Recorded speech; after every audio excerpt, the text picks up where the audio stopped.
In this video, we are going to discuss about the WAN technologies. So what are these WAN technologies and how a WAN is classified? When you see here, a WAN is a data communication network that covers a relatively broad geographic area and uses transmission facilities to provide common carriers such as telephone communication, and also telephone companies will use this kind of WAN technologies to establish their organizations. And also the WAN technologies functions in the lower of the three layers of the OSI reference model, and you can see the layers are the physical layer, the data link layer and the network layer. So this WAN technologies function in the lower of the OSI reference model, and we'll see how the functions takes place.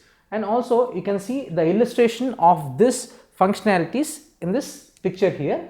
You see this is the OSI three layers: physical, data link and network layer. You can see under the data link they are again subdivided into two areas, which is MAC sublayer also available here. So in the physical layer you can see this SMDS as well as this 21 BLS, and also these protocols are available, and this functions in the physical layer here. So coming to the data link layer, you can see this SMDS will be working on the physical layer as well as the data link layer, and apart from this SMDS you can see LAPB protocol, frame relay protocol, HDLC protocol, PPP protocol and also SDLC protocol will be working in the data link layer.